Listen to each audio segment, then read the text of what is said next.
Assalamualaikum warahmatullahi wabarakatuh. Ananda santri kelas 9 MTS Husnul Khotimah yang dirahmati Allah. Kembali lagi kita akan melakukan pembelajaran jarak jauh untuk mata pelajaran pendidikan Pancasila dan Kewarganegaraan.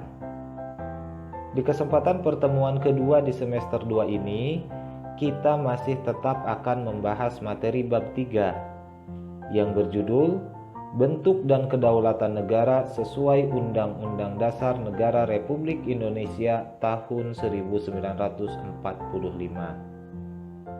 Sebelum memulai pembelajaran, marilah kita bersama-sama membacakan kalimat basmalah. Bismillahirrahmanirrahim.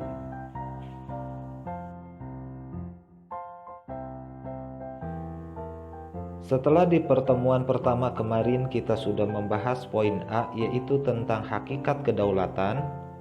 Di kesempatan kali ini kita akan membahas poin B dan poin C. Untuk poin B, yang akan kita bahas adalah tentang bentuk kedaulatan menurut Undang-Undang Dasar Negara Republik Indonesia tahun 1945.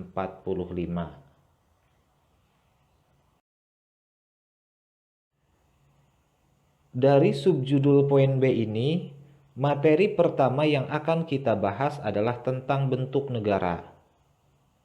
Bentuk negara secara garis besarnya itu ada dua jenis. Yang pertama adalah bentuk negara kesatuan dan yang kedua adalah bentuk negara serikat.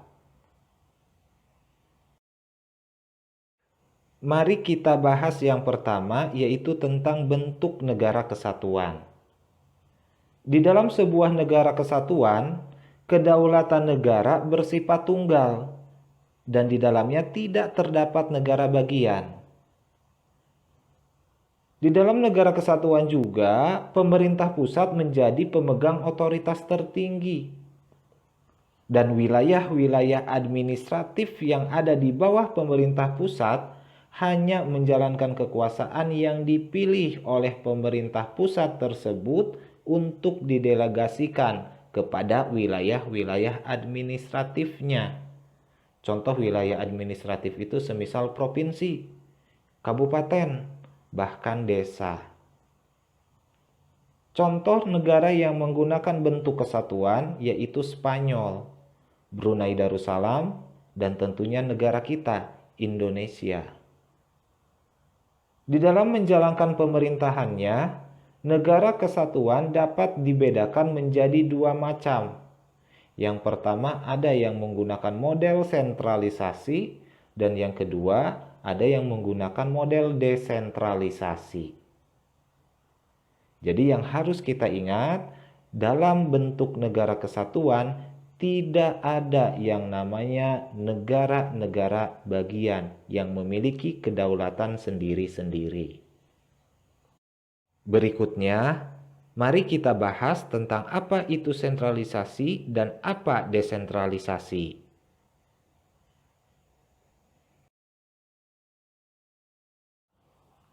Lantas seperti apa negara kesatuan yang menggunakan sistem sentralisasi? Dalam sebuah negara yang menggunakan sistem sentralisasi, semua hal sudah diatur oleh pemerintah pusat. Sementara pemerintah daerah hanya menjalankan perintah dan peraturan yang sudah digariskan oleh pemerintah pusat. Sistem sentralisasi ini tentunya ada dampak baiknya, ada juga dampak buruknya. Ada keuntungannya, ada juga kerugiannya. Keuntungan sistem sentralisasi yang pertama adalah adanya keseragaman peraturan di seluruh wilayah negara. Peraturan di Aceh akan sama dengan peraturan di Jawa, akan sama juga dengan di Kalimantan, bahkan akan sama juga dengan di wilayah Papua. Yang kedua, adanya kesederhanaan hukum, karena hanya ada satu lembaga negara yang berwenang untuk membuatnya. Yang ketiga, penghasilan daerah digunakan untuk kepentingan di seluruh wilayah negara. Jadi dalam sistem sentralisasi, ketika ada suatu daerah yang memiliki penghasilan yang cukup besar, maka penghasilan tersebut akan disetorkan kepada pemerintah pusat yang kemudian oleh pemerintah pusat akan dibagikan ke seluruh wilayah yang ada di Indonesia dalam bentuk pembangunan. Lalu kerugian dari sistem sentralisasi yaitu pertama, bertumpuknya pekerjaan pemerintah pusat, sehingga proses perjalanan pemerintahan pun berlangsung secara lambat karena begitu banyaknya pekerjaan yang harus dilakukan oleh pemerintah pusat tersebut. Yang kedua, peraturan daerah sering tidak sesuai dengan kebutuhan dan kondisi daerah. Karena kita tahu, semisal di wilayah Indonesia sendiri, wilayah Jawa itu sangat jauh berbeda kondisinya, baik secara geografis, sosiologis, dan lain sebagainya. Dengan wilayah Kalimantan, dengan wilayah Sulawesi itu sangat berbeda. Sehingga kebutuhan di Jawa tentunya akan berbeda dengan yang ada di Kalimantan dan Sulawesi. Atau mungkin Papua, Maluku. Namun karena peraturan daerahnya sama, maka mau tidak mau baik Jawa, Kalimantan, Sulawesi, Papua, Maluku harus mengikutinya walaupun tidak sesuai dengan kebutuhan daerahnya. Yang ketiga, kerugian dari sistem sentralisasi adalah daerah-daerah lebih bersifat pasif karena hanya sebatas menunggu instruksi dari pemerintah pusat. Yang keempat, rakyat daerah kurang kesempatan untuk memikirkan dan ikut bertanggung jawab tentang daerahnya. Yang kelima, keputusan pemerintah pusat sering terlambat. Semisal ketika suatu daerah sedang mengalami sebuah masalah, misalkan masalah bencana, untuk memutuskan langkah seperti apa yang akan dilakukan untuk mengatasi bencana di suatu wilayah tersebut, pemerintah daerah harus menunggu instruksi dari pemerintah pusat. Itulah kerugian dari sistem sentralisasi. Lalu apakah Indonesia pernah menggunakan sistem sentralisasi ini? Jawabannya pernah, yaitu ketika Indonesia berada di zaman Orde Baru, yaitu dari tahun 1966 sampai dengan tahun 1998.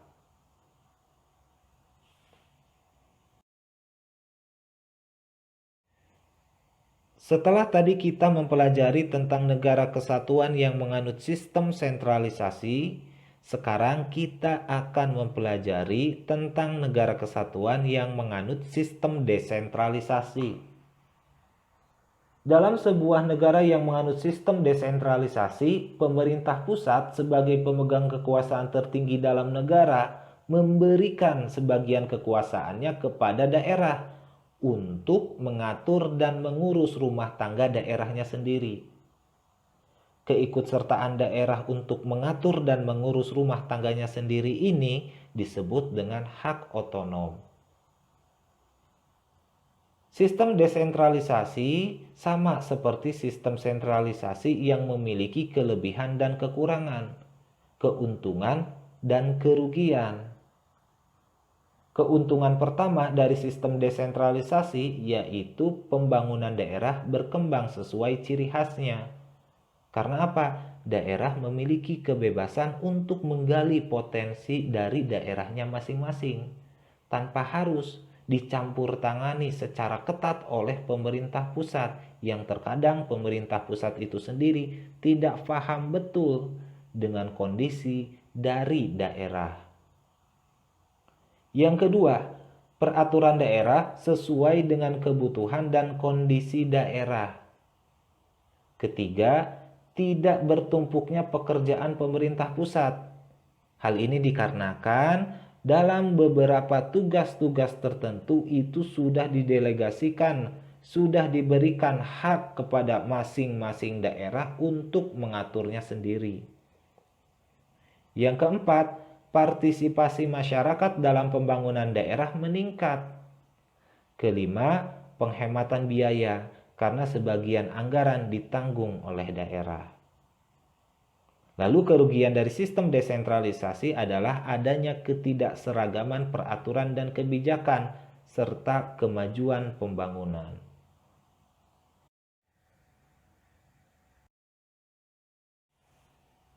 Tadi kita sudah membahas tentang bentuk negara yang pertama, yaitu bentuk negara kesatuan. Sekarang kita akan membahas tentang bentuk negara yang kedua, yaitu bentuk negara serikat atau federasi. Negara serikat merupakan negara yang terdiri atas beberapa negara bagian dan satu pemerintah pusat yang memiliki kedaulatan. Tiap negara bagian memiliki kedaulatan ke dalam untuk mengatur wilayahnya, tanpa harus dicampur tangani oleh pemerintah pusatnya. Tiap negara bagian juga memiliki undang-undang dasarnya sendiri, kepala negaranya sendiri, dan badan perwakilannya sendiri. Yang harus diketahui, undang-undang dasar yang dimiliki oleh negara bagian ini tidak boleh bertentangan dengan konstitusi yang sudah dibuat oleh negara federalnya atau negara pusatnya.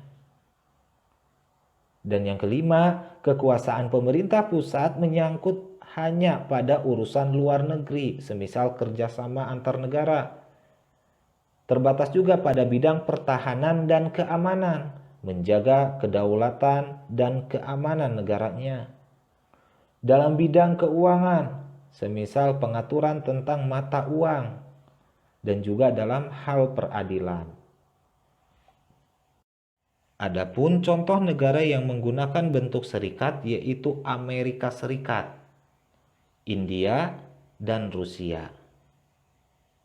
Nah, itulah pembahasan kita tentang bentuk negara, baik negara kesatuan yang menggunakan sistem sentralisasi dan desentralisasi, maupun bentuk negara serikat.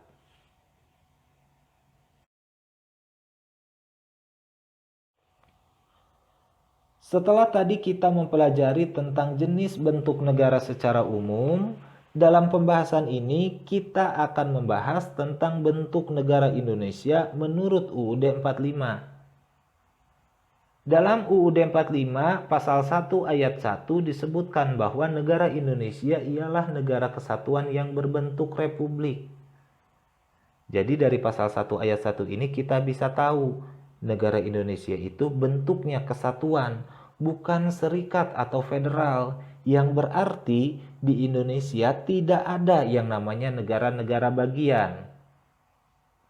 Dan menurut UUD 45 juga, yaitu dalam pasal 37 ayat 5 disebutkan bentuk negara kesatuan tidak bisa dirubah. Kenapa tidak bisa dirubah? Karena bentuk negara kesatuan ini merupakan sebuah ketetapan yang dibuat ketika negara Republik Indonesia ini didirikan. Dan kenapa juga tidak bisa dirubah? Karena bentuk negara kesatuan juga dianggap paling cocok untuk mengakomodasi ide persatuan sebuah bangsa yang plural, yang beragam, dilihat dari berbagai macam latar belakang atau dasar pemikiran. Baik latar belakang wilayah, suku, budaya, bahasa, dan lain sebagainya. Bentuk negara kesatuan ini dianggap mampu mengakomodasi berbagai macam keberagaman yang ada di Indonesia, guna tetap menjaga persatuan dan menghindari yang namanya perpecahan. Pembahasan terakhir kita dari poin B ini yaitu tentang makna kedaulatan rakyat. Kita sering dengar tentang kata kedaulatan rakyat. Kita juga sering baca atau kita juga sudah tahu bahwa dalam pasal 1 ayat 2 UUD 45 disebutkan kedaulatan berada di tangan rakyat dan dilaksanakan menurut undang-undang. Yang jadi pertanyaan, seperti apa kedaulatan rakyat?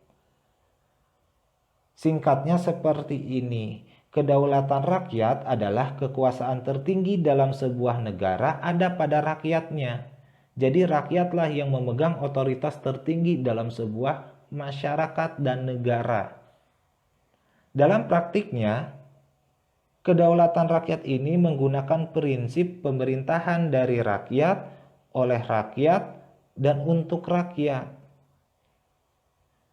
Karena ada kata dari rakyat, oleh rakyat, dan untuk rakyat ini, maka prinsip kedaulatan rakyat sering juga dipersamakan dengan demokrasi. Karena demokrasi sendiri mengandung arti pemerintahan rakyat, demokratian. Dan pelaksanaan demokrasi ini bisa dilaksanakan baik secara langsung maupun tidak langsung. Kedaulatan rakyat yang langsung itu yang seperti apa? Contoh, di negara Indonesia itu ada yang namanya pemilihan umum, pemilu. Seluruh rakyat Indonesia mencoblos dalam pemilu. Itulah contoh demokrasi secara langsung. Yang tidak langsungnya seperti apa? Kalau di Indonesia ada yang namanya pembahasan RAPBN. Pembahasan RAPBN tidak mungkin diikuti oleh seluruh rakyat Indonesia. Karena biayanya yang mahal, tempatnya yang harus memadai, makanya tidak mungkin diikuti oleh seluruh rakyat Indonesia. Namun, negara Indonesia butuh yang namanya APBN. Sehingga untuk membahas agar RAPBN ini menjadi APBN, seluruh rakyat Indonesia mewakilkan pembahasan RAPBN ini kepada wakil-wakilnya yang ada di DPR. Itulah contoh dari pelaksanaan demokrasi secara tidak langsung.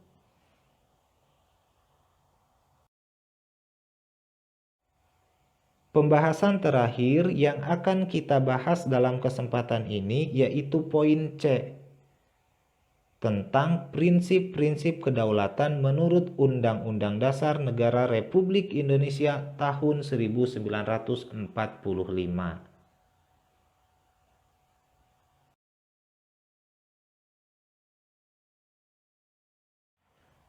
Lalu seperti apa prinsip kedaulatan yang dianut oleh negara Republik Indonesia yang tentunya sesuai dengan UUD 45? Dari materi-materi yang sudah kita bahas, ada beberapa hal yang harus kita ingat berkaitan dengan prinsip kedaulatan di Indonesia. Yang ke satu, negara Indonesia ialah negara kesatuan yang berbentuk republik. Hal ini sesuai dengan yang tercantum dalam pasal 1 ayat 1 UUD 45. Yang kedua, kedaulatan berada di tangan rakyat dan dilaksanakan menurut undang-undang. Ini termuat dalam pasal 1 ayat 2. Dan yang ketiga, negara Indonesia adalah negara hukum. Ini juga termuat dalam pasal 1, yaitu di ayat 3. Jika kita lihat, pasal 1 ayat 1 berbicara tentang bentuk negara.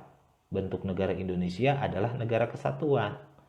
Sementara pasal 1 ayat 2 dan 3 ini berbicara tentang bentuk kedaulatan yang dipilih oleh negara kita, yaitu kedaulatan rakyat dan kedaulatan hukum. Poin 4, Presiden tidak dapat membekukan dan atau membubarkan DPR. Yang harus kita tahu, Presiden dengan DPR itu kedudukannya sejajar. Presiden sebagai kepala negara dan kepala pemerintahan itu dipilih oleh rakyat. Dan DPR juga dipilih oleh rakyat. Yang membedakan adalah tugas Presiden dengan DPR. Jika Presiden bertugas untuk memimpin negara dan melaksanakan pemerintahan, maka tugas DPR adalah untuk mewakili suara rakyat. Yang kelima, menteri-menteri diangkat dan diberhentikan oleh Presiden. Berbeda dengan Presiden atau DPR yang dipilih oleh rakyat, menteri itu diangkat dan diberhentikan oleh Presiden karena merupakan suatu hak prerogatif yang dimiliki oleh Presiden. Karena sejatinya menteri-menteri itu adalah pembantu Presiden di dalam melaksanakan tugas kepresidenan, yaitu untuk memimpin dan mengelola pemerintahan. Yang keenam, MPR hanya dapat memberhentikan presiden dan atau wakil presiden dalam masa jabatannya menurut Undang-Undang Dasar. Poin 1 sampai 6 ini semuanya termuat di dalam UUD 1945 yang kemudian menjadi sebuah prinsip di dalam melaksanakan kedaulatan di negara Republik Indonesia.